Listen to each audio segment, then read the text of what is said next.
Hello guys, this is Vishal Nagpure. So finally MPSC civil सर्व्हिसेसच्या जागा निघालेल्या आहे. 5 जानेवारीपासून लिंक ओपन होणार आहे. पण त्याआधी आपण बघूया की महाराष्ट्र इंजिनिअरिंग सर्व्हिस ज्यामध्ये सिव्हिल असेल, मेकॅनिकल असेल किंवा इलेक्ट्रिकल असेल या संदर्भात काही जागा आहेत का, आपण त्या डिस्कस करूया. स्ट्रॅटेजी काय राहील 3-4 महिन्यात ते आपण बघूया. कारण की एक लक्षात ठेवा, महाराष्ट्र इंजिनिअरिंग सर्व्हिसेसमध्ये 4 महिन्याची स्ट्रॅटेजी इनफ आहे. कारण की कट ऑफ पण खूप कमी लागतो. मग यावेळेस जागा खूप कमी आहे. पण लक्षात ठेवा, मागच्या सुद्धा जागा नियर अबाउट थोड्या जास्त होत्या, पण जागा नेहमी वाढत असते, लक्षात ठेवायचं आहे सर्वांनी. तर आपण बघूया सर्वात पहिले की ॲक्च्युली या सिव्हिल सर्व्हिसेसमध्ये या अभियांत्रिकी सेवा जी इंजिनिअरिंग सर्व्हिस जी आहे यामध्ये स्ट्रॅटेजी काय राहील. सर्वात इम्पॉर्टंट की या ठिकाणी तुम्हाला कशा पद्धतीने स्कोर करायचा आहे. कारण की बघतो आपण की मेन्समध्ये पूर्णपणे टेक्निकल आहे आणि प्रिलिममध्ये पूर्णपणे जीएस आहे. आणि तो जीएस तुम्हालाही माहिती आहे की तुम्हाला किती बाहेर जातो जनरली. तो मागच्याच कट ऑफ वरून दिसून आला की 200 पैकी 50 मार्क म्हणजे सर्वांना माहिती आहे. मागच्याच मला वाटते आपल्या क्लासमध्ये 90% विद्यार्थी मेन्सला होते. 90% विद्यार्थी जेवढे मुलं होते, मला वाटते 48-50 मुलं होते इंजिनिअरिंग सर्व्हिसचे, त्या 90% विद्यार्थी मेन्सला होते. 10-12 पोरं काही मार्कांनी राहिले. पण जो कट ऑफ होता त्यानुसार एक तसं पण एक समजून पडतं की तुम्हाला टेक्निकलचा ऑलरेडी खूप जास्त लोड असतो. पण बघा, काही सब्जेक्ट जर आपण टार्गेट केले तुम्ही इझिली, आता 50 आपण पकडू नाही, आपण 70-75 प्लस पकडू. कारण की कसं जागा खूप कमी आहे, जागा वाढू शकते हे डोक्यात ठेवायचं. थोडं पॉझिटिव्ह राहून चालू शकतो. अदरवाईज आपण म्हणू शकतो की नाही बाबा जागाच नाही निघाल्या तर भरत असते, असं नको करा. मागच्या वेळेस क्लास 1च्या जागा मला वाटतं 100-120च्या जवळपास वाढल्या होत्या. असं कधी होत नाही एकदम क्लास 1च्या वाढणे. तर त्या मागच्याच खूप जास्त क्लास 1च्या वाढल्या होत्या. यावेळेस पण वाढेल, ऑब्व्हियसली वाढणाऱ्या जागा, हे लक्षात ठेवायचं. तर चला आपण बघूया, एक स्ट्रॅटेजी लेक्चर बघू आपण की तुम्ही कशा पद्धतीने प्रिलिम्स काढू शकता या 4 महिन्यामध्ये. तर सर्वात पहिले आपण ॲड बघून घेऊ की आपल्या या ॲडमध्ये ॲक्च्युली आहे किती मार्क, किती हे जगह जागा आहे वगैरे. तर बघा, याच्यामध्ये मृदा व जलसंधारण विभाग एकूण 26 पदे याच्यामध्ये दिलेली आहे. ठीक आहे. त्याच्यामध्ये आपण बघतो की स्थापत्य, ठीक आहे, स्थापत्य जलसंधारण विभागमध्ये 6 पदे आहे क्लास 1चे आणि 20 पदे आहे क्लास 2चे जलसंधारण अधिकारी स्थापत्य, दॅट इज सिव्हिल इंजिनिअरिंग. म्हणजे आपण म्हणू शकतो सध्या जागा निघालेल्या आहे त्या सिव्हिल इंजिनिअरिंगच्याच निघालेल्या आहे. ठीक आहे. इलेक्ट्रिकल मेकॅनिकलच्या नाही या जागा. म्हणजे नियर अबाउट आपल्या 26 जागा यावेळेस निघालेल्या आहे. ठीक आहे. तर आपल्याला या गोष्टी बघायच्या नाही आहे. तुम्हाला मी सांगितलं की राज्यसेवेमध्ये किंवा सिव्हिल सर्व्हिसमध्ये नेहमी जागा वाढतात. आफ्टर प्रिलिम्स जागा नेहमी वाढत असतात. तर हे डोक्यात ठेवून आपल्याला चालायचं, थोडं पॉझिटिव्ह राहायचं आहे. तर आता आपण बघूया 26 जागेमध्ये किती मुलं घेतील. आपण बघतो की रेशो 12चा जनरली आहे, तर 15-16 जनरली होत असतं. पण लक्षात ठेवू आपण की आपल्या या 26 जागेत कशा पद्धतीने यायच्या आहे, आपल्या किती स्कोर सेफ राहील प्रिलिम्स संदर्भात आणि कोणते विषय टार्गेट केल्यावर आपल्याला त्या गोष्टी करायच्या ते बघू आपण सर्वात पहिले. जसं आपण बघितलं की जेव्हा आपण बघतो विद्यार्थ्यांना की पेपर 1 जो आहे आपला तो पूर्णपणे आपला कट ऑफवर ओरिएंटेड असतो, दॅट इज जीएस. ठीक आहे. आणि पेपर 2 आपल्याला सीसॅट असतो जो क्वालिफाईंग आहे. तर तुम्हाला याच्यामध्ये सीसॅटमध्ये नियर अबाउट 67 मार्क्स घ्यायचे आहे, 33% मार्क घ्यायचे आहे.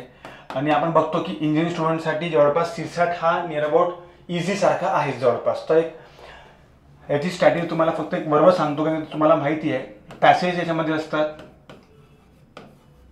मॅथ्स आणि रिझनिंग जे पण आहे. ठीक आहे. तर पॅसेजेस, मॅथ्स आणि रिझनिंग याच्यावर 33% मार्क तुम्हाला जनरली भेटतात सीसॅटमध्ये.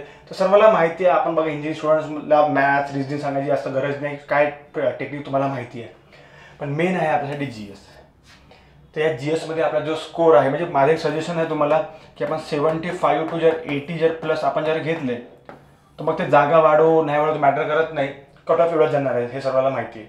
तर आपला कट ऑफ निघायला पाहिजे, बस हे इम्पॉर्टंट आहे. तर आपण बघूया याच्यामध्ये की जीएसमध्ये कोणते सब्जेक्ट्स आपण टार्गेट करू शकतो. तर सर्वात पहिले आपण बघू विद्यार्थ्यांना की जीएसमध्ये जर तुम्ही समजा काही जर सब्जेक्ट्स पण टार्गेट केले. आता बघा, एक इंजिनिअरिंग जेव्हा माइंड असतो, जसं माझं पण IT इंजिनिअरिंग आहे, तुम्ही पण जेव्हा बघतो नेहमी की यार इंजिनिअरिंग स्टुडंटचे विषय कोणते तगडे राहू शकतात किंवा वीक किंवा त्यांना कोणतेचे बोर वाटतात एकदम, आपण त्या पण गोष्टी याच्यामध्ये डिस्कस करू. सर्वात पहिले हिस्ट्री जो आहे, जनरली असं आहे की हिस्ट्री नाही का इंजिनिअरिंग स्टुडंटला तेवढं इंटरेस्टिंग वाटत नाही, ते त्यांना वाचूशा पण वाटत नाही. नेक्स्ट आहे पॉलिटी इकॉनॉमिक्स इंजिनिअरिंग स्टुडंटचे आवडीचे राहू शकतात, जे की आहे. जसं मी बघतो आता की विद्यार्थ्यांचे हे सब्जेक्ट्स जनरली आवडीचे असतात, इकॉनॉमिक्स आणि पॉलिटी. करंट इश्यूज चांगले असतात.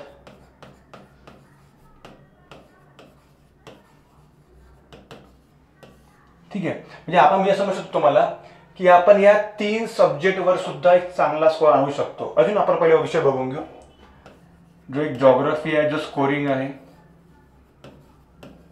ठीक आहे, polity, economics, history, geography, current affair आणि जनरली सायन्स बॅकग्राऊंडचे असल्यामुळे सायन्समध्ये पण मार्क मिळू शकतात असं म्हणतात. पण ते MPSC सायन्स कधी वेळा असतो.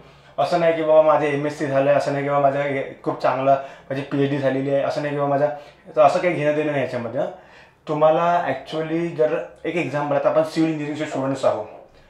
आपलं सायन्स जरी बॅकग्राऊंड असलं पण इकडं सायन्स थोड्या पद्धतीने वेगळा एक फॅक्च्युअल बेस असतो. या कारणामुळे थोडंसं कठीण जाते जनरली. तर थोडंसं आपण बघू याच्यामध्ये की आपण या ठिकाणी कशा पद्धतीने स्कोअर करू शकतो. जसं आपण म्हटलं की पॉलिटीमध्ये, म्हणजे माझं एक सजेशन तुम्हाला राहील की पॉलिटी म्हणजे 15 क्वेश्चन्स असतात, इकॉनॉमिक जे 15 क्वेश्चन्स असतात, करंट अफेअर 15 ते 20 क्वेश्चन, ते व्हॅरी होतात. याच्यात प्रश्न व्हॅरी होतात खूप.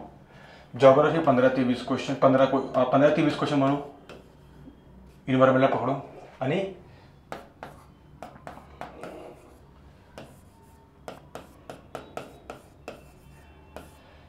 बघा जनरली हा असा पॅटर्न असतो बा, ज्या ठिकाणी 6 विषय 15 सखन 90, 2 विषय जे आहे ते 20 विषय असू शकते. करंट अफेअर असू शकते, जॉग्राफी किंवा सायन्स. जॉग्राफीमध्ये इन्व्हायरमेंट सुद्धा यांनी ॲड केलेलं आहे. ठीक आहे,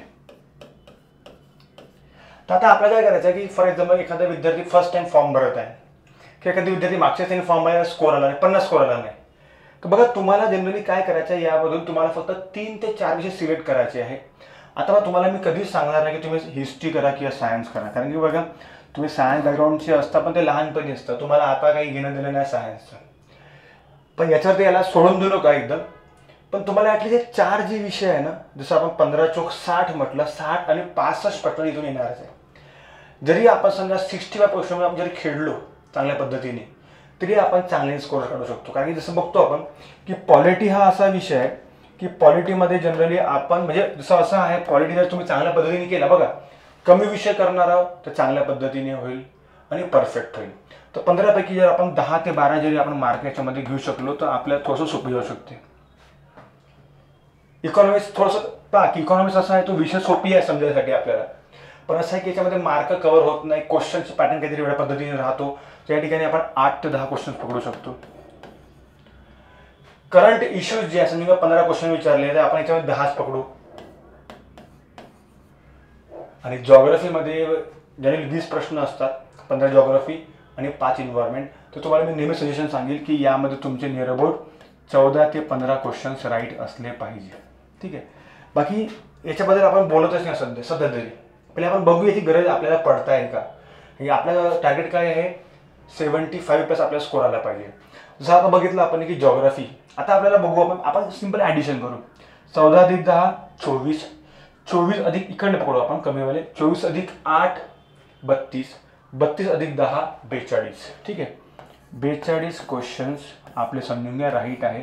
निगेटिव्ह पकडून समजून घ्या, जास्त सॉल्व करणार तर नाही आपण याच्यामध्ये. ठीक आहे, ते समजून घ्या 84 मार्क्स आपल्याला याच्यामध्ये येतात. निगेटिव्ह पकडून 75च्या जवळपास जाऊ शकते. तर बघा आपण या 4 विषयामध्ये सुद्धा खूप चांगल्या पद्धतीने स्कोअर आणू शकतो, मला असं वाटते याच्यातून. आणि जसं आपण बघतो की सायन्स आणि हिस्ट्री सर आम्ही स्किपच केला पूर्ण, काही प्रॉब्लेम नाही आहे. जरी तुम्ही स्किप करत आहे तरी पण तुम्ही ऑलरेडी 84च्या जवळपास आपण चांगल्या पद्धतीने स्कोअर आणत आहोत. निगेटिव्ह पकडून तर 70-75 जाईल.